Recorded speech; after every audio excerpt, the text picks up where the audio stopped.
Chapter 14. At 5 in the morning it was still quite dark. The troops of the centre, the reserves, and Bagration's right flank had not yet moved. But on the left flank the columns of infantry, cavalry and artillery, which were to be the first to descend the heights to attack the French right flank and drive it into the Bohemian mountains according to plan, were already up and astir. The smoke of the campfires into which they were throwing everything superfluous made the eyes smart. It was cold and dark. The officers were hurriedly drinking tea and breakfasting.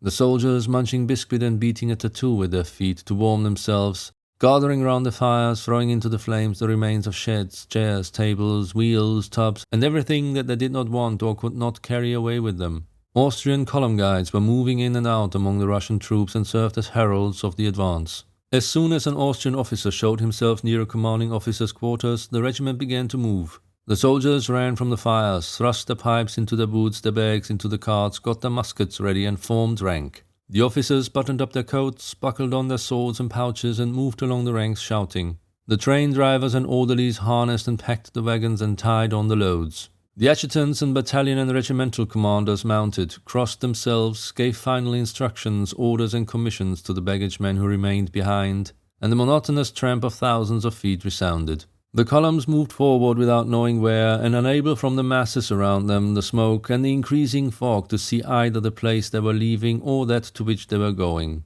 A soldier on the march is hemmed in and borne along by his regiment as much as a sailor is by his ship. However far he has walked, whatever strange, unknown and dangerous place he reaches, just as a sailor is always surrounded by the same decks, masts and rigging of his ship, so the soldier always has around him the same comrades. The same ranks, the same Sergeant Major Ivan Mitrich, the same company dog Sushka, and the same commanders. The sailor rarely cares to know the latitude in which his ship is sailing, but on the day of battle, heaven knows how and whence, a stern note of which all are conscious sounds in the moral atmosphere of an army, announcing the approach of something decisive and solemn, and awakening in the men an unusual curiosity. On the day of the battle, the soldiers excitedly try to get beyond the interests of their regiment. They listen intently, look about, and eagerly ask concerning what is going on around them. The fog had grown so dense that though it was growing light, they could not see 10 paces ahead. Bushes looked like gigantic trees and level ground like cliffs and slopes. Anywhere, on any side, one might encounter an enemy, invisible 10 paces off. But the columns advanced for a long time, always in the same fog, descending and ascending hills, avoiding gardens and enclosures, going over new and unknown ground and nowhere encountering the enemy. On the contrary, the soldiers became aware that in front, behind and on all sides other Russian columns were moving in the same direction. Every soldier felt glad to know that to the unknown place where he was going many more of our men were going too.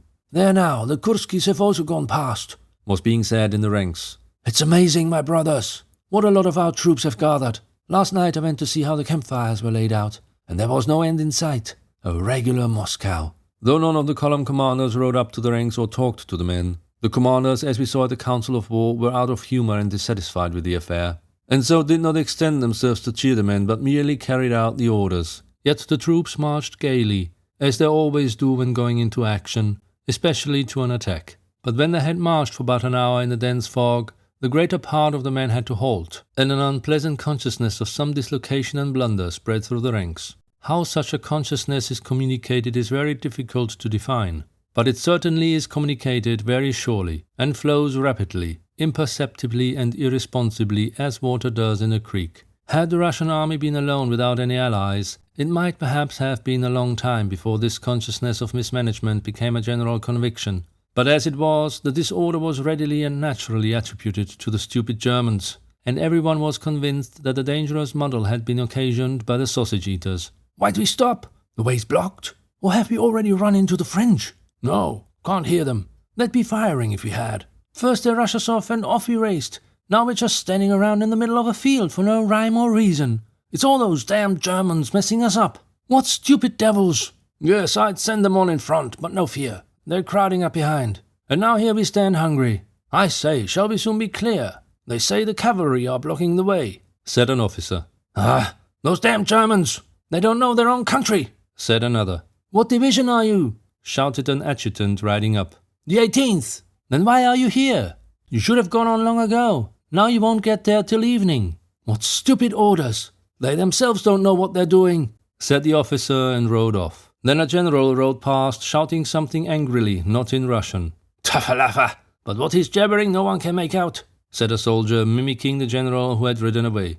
"I'd shoot them, the scoundrels! We were ordered to be at the place before 9, but we haven't got halfway. Fine orders," was being repeated on different sides. And the feeling of energy with which the troops had started began to turn into vexation and anger at the stupid arrangements and at the Germans. The cause of the confusion was that while the Austrian cavalry was moving towards our left flank, the higher command found that our centre was too far separated from our right flank, and the cavalry were all ordered to turn back to the right. Several thousand cavalry crossed in front of the infantry, who had to wait. At the front, an altercation occurred between an Austrian guide and a Russian general. The general shouted a demand that the cavalry should be halted. The Austrian argued that not he, but the higher command was to blame. The troops meanwhile stood growing listless and dispirited. After an hour's delay, they at last moved on, descending the hill. The fog that was dispersing on the hill lay still more densely below, where they were descending. In front in the fog a shot was heard, and then another, at first irregularly at varying intervals. Tut, tut!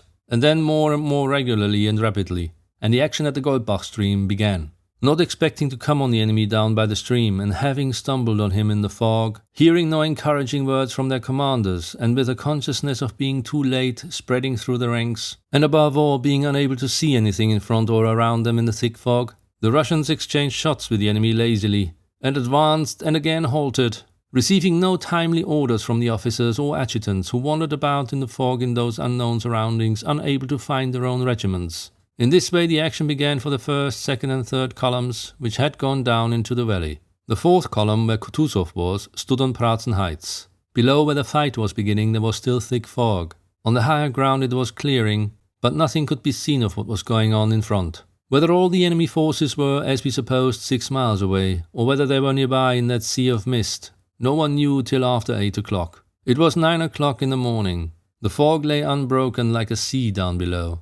But higher up at the village of Schlapanitz, where Napoleon stood with his marshals around him, it was quite light. Above him was a clear blue sky, and the sun's vast orb quivered like a huge hollow crimson float on the surface of that milky sea of mist. The whole French army, and even Napoleon himself with his staff, were not on the far side of the streams and hollows of Sokolnitz and Schlapanitz, beyond which we intended to take up our position and begin the action, but were on this side, so close to our own forces that Napoleon with the naked eye could distinguish a mounted man from one on foot.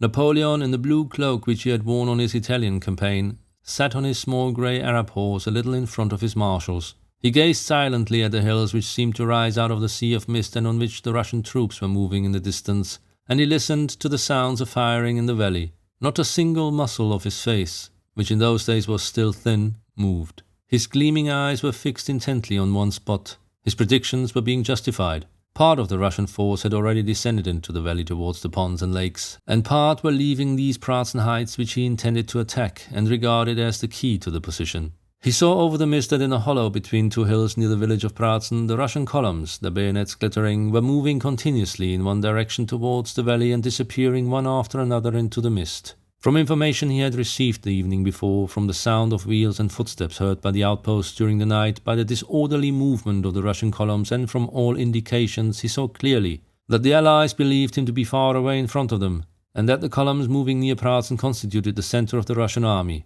and that centre was already sufficiently weakened to be successfully attacked. But still he did not begin the engagement. Today was a great day for him, the anniversary of his coronation. Before dawn he had slept for a few hours, and refreshed, vigorous, and in good spirits, he mounted his horse and rode out into the field in that happy mood in which everything seems possible and everything succeeds. He sat motionless, looking at the heights visible above the mist, and his cold face wore that special look of confident, self-complacent happiness that one sees on the face of a boy happily in love. The marshal stood behind him, not venturing to distract his attention. He looked now at the Pratzen Heights, now at the sun floating up out of the mist. When the sun had entirely emerged from the fog, and fields and mist were aglow with dazzling light, as if he had only awaited this to begin the action, he drew the glove from his shapely white hand, made a sign with it to the marshals, and ordered the action to begin. The marshals, accompanied by adjutants, galloped off in different directions, and a few minutes later the chief forces of the French army moved rapidly towards those Pratzen Heights, which were being more and more denuded by Russian troops moving down the valley to their left.